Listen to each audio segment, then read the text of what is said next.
नमस्कार दोस्तों, आज की इस वीडियो में हम काइस के टेस्ट की दो एप्लीकेशंस डिस्कस करेंगे। One is a test of goodness of fitness और second as a test of independence और एसोसिएशन ऑफ एट्रीब्यूट्स। दोनों ही बड़े इंपॉर्टेंट टेस्ट है काइस के पॉइंट ऑफ व्यू। ये दोनों एप्लीकेशन है काइस के टेस्ट की। तो स्टूडेंट्स शुरू करते हैं। सबसे पहले काइस के टेस्ट जो है हमारा as a test of goodness of fit भी यूज किया जाता है। इसका क्या मतलब है कि जो काइस के टेस्ट है उसकी हेल्प से हम देख सकते हैं जो हमारी डिस्ट्रीब्यूशन उसने हमें दी है, जो बाइनोमियल डिस्ट्रीब्यूशन है, पॉइजन डिस्ट्रीब्यूशन है, नॉर्मल डिस्ट्रीब्यूशन है, कौन सी डिस्ट्रीब्यूशन जो डाटा को गुड फिट करती है।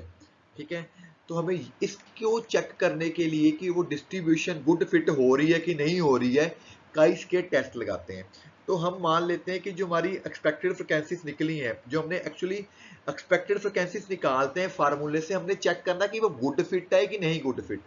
तो उसको काइस के टेस्ट से हम करते हैं। हम मान लेते हैं कि ये डिस्ट्रीब्यूशन गुड फिट की है, तो उसके अकॉर्डिंग ये काइस के टेस्ट का फार्मूला लगा लेंगे और इसका आंसर निकाल लेंगे। अगर कैलकुलेटेड वैल्यू कम आती है टेबल वैल्यू से, तो we will say that it is a good fit. Okay, एक बात यहाँ पे ध्यान रखनी है, अगर आपको बाइनोमियल डिस्ट्रीब्यूशन दी गई है तो डिग्री ऑफ फ्रीडम आपने n-1 लेनी है। अगर पॉइजन डिस्ट्रीब्यूशन दी गई है तो डिग्री ऑफ फ्रीडम n-2 लेनी है फिटिंग वाले क्वेश्चन में, और नॉर्मल डिस्ट्रीब्यूशन में n-3 लेनी है। ठीक है जी, देखते हैं कैसे करना है। यहाँ पे एक एग्जांपल दी गई है, 800 फैमिलीज हैं, उनमें 4 चिल्ड्रंस का सर्वे किया गया। ठीक है, यानी कि 32 फैमिलीज ऐसी जिसमें बॉयज 0 है, 4 गर्ल्स हैं, 1 boy 3 girls, 2 boys 2 girls, 3 boy, यानी कि बॉयज के बारे में और गर्ल्स के बारे में बताया गया है। हमें चेक करना है, हमने फिटनेस करनी है, हमें अपनी तरफ से डाटा फिट करना है कि जो बाइनोमियल डिस्ट्रीब्यूशन है अगर इसको फिट करें इस डाटा में, तो मेल और फीमेल का जो बर्थ है वो इक्वल प्रोबेबिलिटी का होगा। ठीक है, तो नल हाइपोथेसिस मान लेते हैं कि बाइनोमियल जो है गुड फिट है। गुड फिट का मतलब होगा कि ये बॉयज और गर्ल्स की प्रोबेबिलिटी इक्वल होगी। अब ये जो हमें फ्रिक्वेंसी इसने दी हुई है, ठीक है, 0 बॉय की इतनी फ्रिक्वेंसी है, मतलब 0 बॉय इतनी फैमिलीज में है, 1 बॉय इतनी फैमिली में है, 2 बॉय इतनी फैमिली में है, ये मेरी क्यों सी होगी भाई, ऑब्जर्व्ड फ्रिक्वेंसीज। अब मैं बाइनोमियल डिस्ट्रीब्यूशन के अकॉर्डिंग एक्सपेक्टेड फ्रिक्वेंसीज निकाल लूंगा बॉयज की। ठीक है, तो देखते हैं कैसे करना है। तो मान लो कि बॉय आने की प्रोबेबिलिटी 1/2 है, गर्ल आने की प्रोबेबिलिटी 1/2, इक्वल चांसेस हैं। तो हमारे पास टोटल कितने बच्चे हैं, 4 यानी कि बॉय 0 भी हो सकता है, 1 एनसीआर, फॉर्मूला ही होता है ना, एनसीआर पी की आर क्यू की एन माइनस आर। अब बॉय 0 बॉय भी हो सकता है, 1 भी हो सकता है, 2 भी हो सकता है, 3 भी हो सकता है, 4। ये मेरा प्रोबेबिलिटी का फार्मूला हो गया। मुझे निकालनी फ्रिक्वेंसी। जब भी फ्रिक्वेंसी निकालनी हो तो प्रोबेबिलिटी का फार्मूला लगाने के बाद उसको टोटल नंबर से मल्टीप्लाई कर दो, जो बड़ा एक्सपेरिमेंट का नंबर है। ठीक है, तो सॉल्व कर लिया गया, 2 की 4 को इससे कट करके इतना आ गया। आर को 0 1 2 3 4 पुट करोगे इसमें, तो वो आर इज इक्वल टू 0 की फ्रिक्वेंसी आ जाएगी। ये r इज इक्वल टू 1 की फ्रिक्वेंसी आ गई, r इज इक्वल टू 2 की फ्रिक्वेंसी आ गई। सॉल्व करना है, ये तो आपको आता ही है स्टूडेंट्स, एमएससी के स्टूडेंट्स से सारे। तो हम यहाँ पे टेबल बना लेते हैं, number of males of birth जो बॉयज हैं। ठीक है, तो यहाँ पे एक एंट्री मिस है बेटा, 0 1 2 3 4। देखो यहाँ पे किसने पूल तो नहीं कहीं किया, अगर कोई एंट्री कम है तो उसको पूल कर लिया होगा।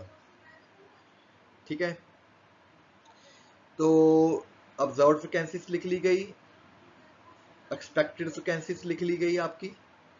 ठीक है, एक इसमें आइटम मिस हुई है बेटा, वो आपको डालनी है यहाँ पे 2 वाली, यहाँ मिसिंग है। ठीक है, इसके लिए मैं माफी चाहता हूँ, यहाँ पे आप प्लीज इसको इंसर्ट कर लेना।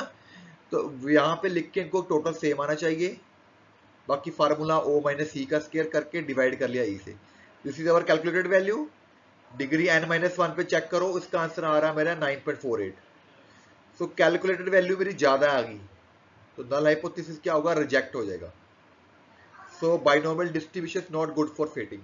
ओके, ये तरीका बस सिंपल, आपको जो सी चीज बोली उसको नल हाइपोथेसिस मार के एक्सपेक्टेड फ्रिक्वेंसीज निकाल दो। मतलब कि काइस के टेस्ट की बहुत सारी एप्लीकेशन है, आपने पहचाननी है।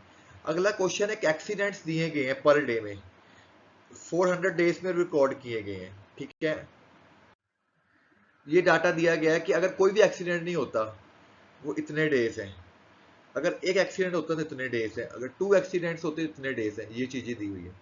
टोटल 400 डेज का हमें डाटा दिया गया है। हमें इस डिस्ट्रीब्यूशन को फिट करना है, क्योंकि यहाँ पे जो एक्सीडेंट होते हैं वो एक रेयर इवेंट है। आपको पता है रोज तो एक्सीडेंट होता नहीं है, ठीक है, कभी एक एक्सीडेंट हुआ, कभी दो हुए, ठीक है। जो रेयर इवेंट्स होती है उसमें हम डिस्ट्रीब्यूशन लेते हैं पॉइजन डिस्ट्रीब्यूशन। तो मुझे ये जो डाटा दिया है इसको फिट करना है पॉइजन डिस्ट्रीब्यूशन को। तो ये मेरी ऑब्जर्व्ड फ्रिक्वेंसीज होगी। देखो फिटिंग का मतलब है कि जो आपको फ्रिक्वेंसीज दी गई हैं उसको आपने नई डिस्ट्रीब्यूशन लगा के फ्रिक्वेंसीज निकाल लेनी है।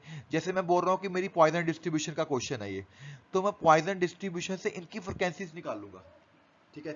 तो under the hypothesis we shall say that कि पॉइजन डिस्ट्रीब्यूशन गुड है फिट करने के लिए, और मुझे इसकी फ्रिक्वेंसीज दोबारा निकालनी है पॉइजन के फार्मूले से। अब आप लोगों को याद होगा कि पॉइजन का जो फार्मूला होता है वो होता है ई की माइनस ये लिखा हुआ है,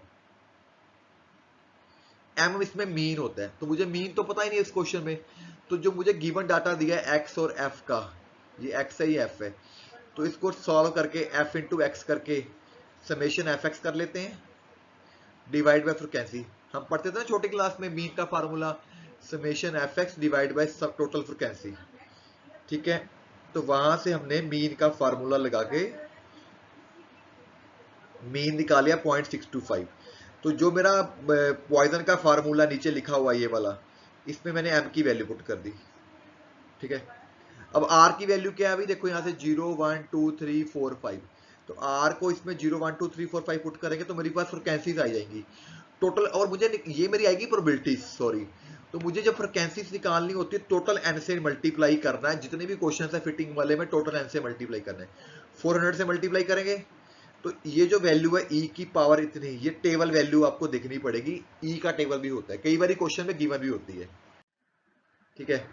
तो ये एम निकला हुआ है, ठीक है। ये आपको दोबारा लिख दिया उसने, आर को 0 1 2 3 4 इसमें पुट कीजिए, सॉल्व करना पड़ेगा, कैलकुलेटर यूज करना पड़ेगा इसमें आपको, ठीक है। ये सारी वैल्यूज निकल के आ गई हैं, ये मेरी एक्सपेक्टेड फ्रिक्वेंसीज आ गई हैं।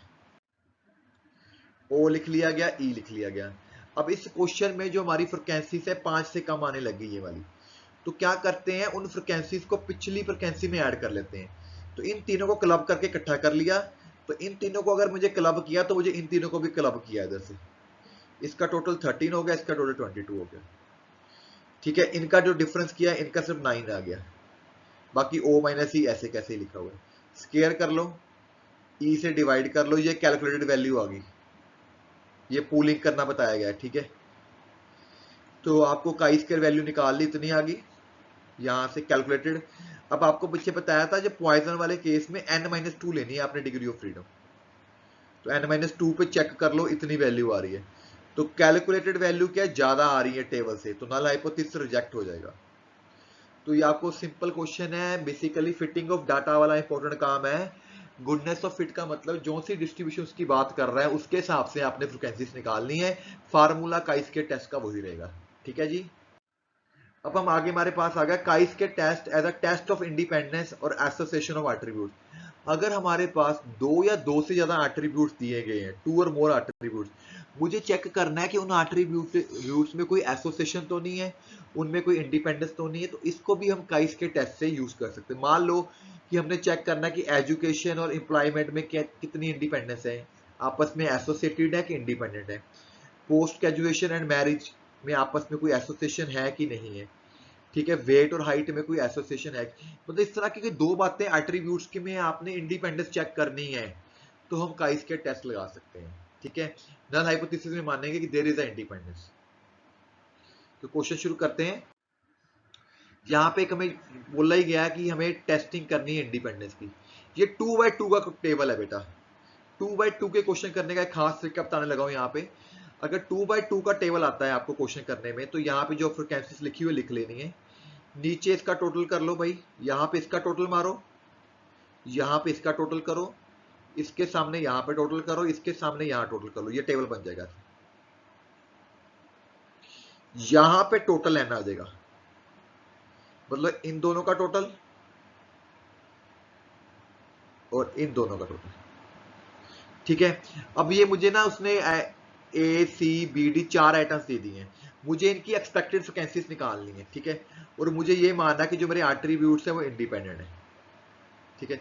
तो कैसे करते हैं, कैसे निकालनी एक्सपेक्टेड फ्रिक्वेंसीज 2/2 के क्वेश्चन में। अगर आपको ए की एक्सपेक्टेड फ्रिक्वेंसी निकालनी है उसको निकालने का तरीका, इसका नीचे वाला टोटल, वर्टिकल को टोटल, हॉरिजॉन्टल टोटल को मल्टीप्लाई करो आपस में, डिवाइड बाय टोटल। ठीक है। इसी तरह अगर आपको बी का निकालना है, बी वाली एंट्री का, ऊपर आएगा, इसको इससे मल्टीप्लाई किया, डिवाइड बाय टोटल। इसी तरह सी का आ जाएगा, इसी तरह डी का आ जाएगा। ठीक है। अब जो इस तरह के क्वेश्चंस करने के लिए काई स्क्वायर टेस्ट का ये फार्मूला है। तो यहां पे आ रहा है ए माइनस ई ए, मुझे इसको सॉल्व करना पड़ेगा। ए आपको पता है ए ही है, ई ए अपने पीछे लिखा हुआ है। ठीक है। एन से एलसीएम लेके बड़े एन के ऊपर वैल्यू पुट कर दी, सॉल्व करके इतना आ गया। इसी तरह बी माइनस ई भी निकाल लो, सी माइनस ई सी, सभी वैल्यूज निकाल लो। सभी वैल्यूज को निकाल के नंबर वन में पुट करोगे तो ये काई स्क्वायर का फार्मूला बन जाएगा। ठीक है। सभी की वैल्यू पुट कर दो, ई ए, ई बी, ई सी, इसको सॉल्व कर लो, तो ये आपके पास आपका आंसर आ जाएगा बेटा। ये आप फार्मूला भी याद कर सकते हो। अगर 2x2 का टेबल है तो ये फार्मूला लगाना है आपने काई स्क्वायर के क्वेश्चन में। नया फार्मूला आ गया हमारे पास काई स्क्वायर का 2x2 प्रॉब्लम्स के लिए। नोट कर लो, स्क्रीनशॉट ले लो।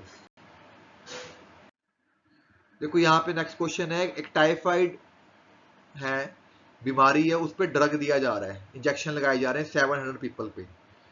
ठीक है। हमें ये डाटा दिया गया जिन पर ड्रग दिया गया है, दवाई दी गई, इतने लोग इन्फेक्टेड हो रहे हैं, इतने नॉन इन्फेक्टेड हो रहे हैं। जिनको ड्रग नहीं दिया गया, इतने इन्फेक्टेड होते हैं, नॉट इन्फेक्टेड इतने होते हैं। इसका टोटल हो गया, इसका टोटल हो गया, टोटल दिया है, ये टोटल 700 है। Determine the effectiveness of drug and typhoid.